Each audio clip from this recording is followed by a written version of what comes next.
ఏదైతే విశాఖ స్టీల్ ప్లాంట్లో జరిగిన ప్రమాదం మీద అసలు మీ పార్టీ స్టాండ్ ఏంటి? ఏంటి మీ ప్రాబ్లం ఏంటి? ఎందుకంటే ప్రమాదం జరిగిన 24 గంటల్లోపే కూటమికి సంబంధించినటువంటి 1-3 మంత్రులు అక్కడ పరామర్శించారు.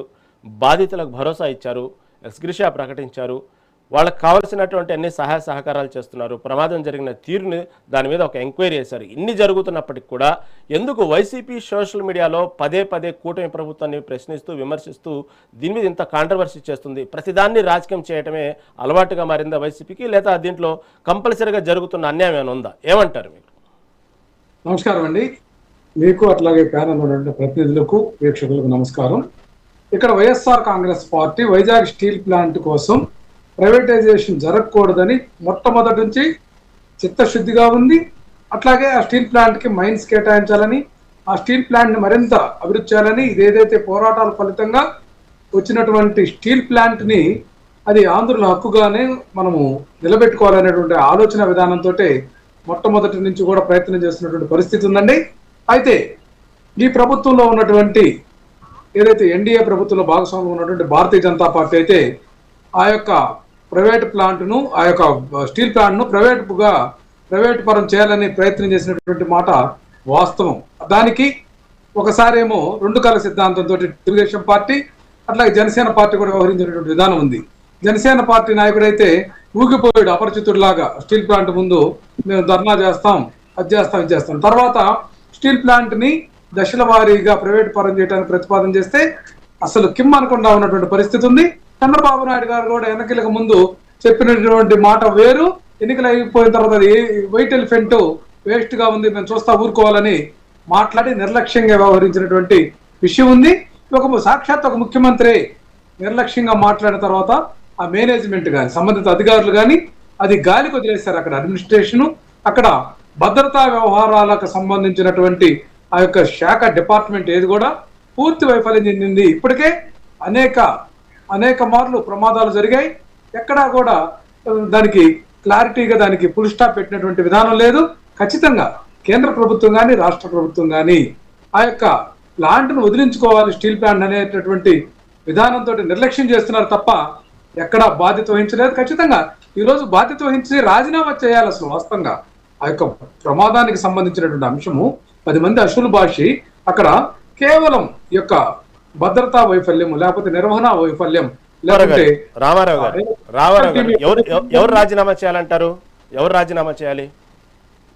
ఖచ్చితంగా దానికి సంబంధించినటువంటి బాధ్యత వహించినటువంటి కేంద్ర ప్రభుత్వంలో ఉన్నటువంటి అధికారుల చేత రాజీనామా చేయించాలి. వాళ్ళ చేత శిక్ష పడే విధంగా చేయాల్సినటువంటి ఆవశ్యకత ఉంది. ఇదంతా కూడా పై మెరుగులు చేసి వాళ్ళు చేసినటువంటి మీరు చెప్పినట్టు గతంలో సీఎం చంద్రబాబు వైట్ ఎలిఫెంట్ అన్న వ్యాఖ్యల్ని దాన్ని ఈ రోజు సాకుగా చూపిస్తారు, లేదా అడుగుతారని భయంతో రాలేదంటారా చంద్రబాబు? అంటే మీ ఉద్దేశం ఏంది?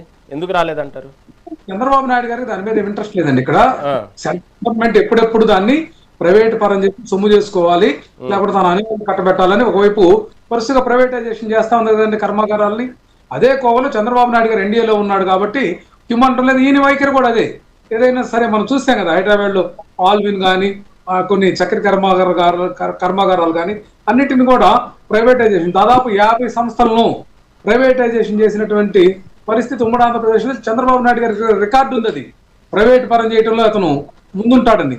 ఇది కూడా ఈ వైజాగ్ స్టీల్ ప్లాంట్ కూడా ఎవరో తమ అన్యాయాలకు ఇస్తే ఆ ప్యాకేజో లేకపోతే కమిషన్ వస్తే దాన్ని దండుకోవాలనేటువంటి ఆకాంక్ష ఆలోచన తప్ప ఇది ఈ రాష్ట్రానికి ఆయువు పట్టు లేకపోతే కార్మికులకు సంబంధించినటువంటి అంశం కానీ ఉద్యోగార్థులు అయితే ఉన్నారో వాళ్ళకి సంబంధించినటువంటి అంశంగా ఎక్కడా కూడా చంద్రబాబు నాయుడు గారు ఏ రోజు కూడా దానికి సంబంధించిన మద్దతుగా ఎప్పుడు కూడా ఖచ్చితమైనటువంటి తత్వంతో వ్యవహరించలేదు. మాట దుర్లుడు అనమాట, మాట మార్పుడు అనమాట. 2 కళ సిద్ధాంతం లాగా ఆయన ఎన్నికల ముందు ఒకటి, ఎన్నికల తర్వాత మరొకటి మాట్లాడింది మనం సాక్షాత్తు చూసాం. పైగా ఆ యొక్క ఎంప్లాయీస్ మీద కన్నెర చేసినటువంటి అంశం ఉంది. ఆ ఎంప్లాయీసే కాపాడుకోవాలి, నిర్లక్ష్యంగా వ్యవహరిస్తున్నటువంటి అధికారుల మీద పోరాటం చేయాలి. ఖచ్చితంగా ఏదైతే నిర్లక్ష్యమైనటువంటి అధికారులని సస్పెండ్ చేయాలి. దీనికి బాధ్యత వహించాల్సినటువంటి ప్రభుత్వాలు నిమ్మక నీరెత్తి ఏదో కంటి తుడుపు చర్య చేస్తే మరణించినటువంటి ప్రాణాలు మరలా ఏమైనా తీసుకొస్తారండి వీళ్ళ యొక్క నిర్లక్ష్య వైఖరిని ఖచ్చితంగా వీళ్ళ యొక్క దమన నీతిని ప్రజలందరూ కూడా ఖండిస్తున్నారు, గర్హిస్తున్నారు. దీన్ని గమనించుకోకుండా వాళ్ళు పై కంటి తుడుపు చర్యలు చేస్తే అది ఏమాత్రం ఆమోదయోగ్యం కాదని ఈ సందర్భంగా చెప్తున్నాం. వైఎస్ఆర్ కాంగ్రెస్ పార్టీ మాత్రం వైజాగ్ స్టీల్ ప్లాంట్ పట్ల చిత్తశుద్ధితోటి ఆ ప్లాంట్ ప్రైవేటు పరం కాకూడదని చెప్పేసి అనేక ఉద్యమాలు చేశాం, పార్లమెంట్ లో మాట్లాడాం, అన్ని విషయాల్లో కూడా ముందంజలో ఉన్నాం. అట్లాగే ఉక్కు శాఖ మంత్రిగా ఉన్నటువంటి మన కుమారస్వామి గారు కూడా ఇదంతా కూడా ఈ యొక్క ప్రైవేటైజేషన్ కాకుండా కాపాడిన దానికి కారణభూతమైనటువంటి వ్యక్తి జగన్మోహన్ రెడ్డి గారు, పార్టీ వైఎస్ఆర్ కాంగ్రెస్ పార్టీ అని బహిరంగంగా మీడియా ముఖంగా కూడా చెప్పారు కదా. ఎందుకంటే ఆధారాలు ఏం కావాలి? వైఎస్ఆర్ కాంగ్రెస్ పార్టీ యొక్క విధానానికి తార్కాణం ఆయన మాటలు కాదని చెప్పి ఈ సందర్భంగా తెలియజేస్తున్నాం.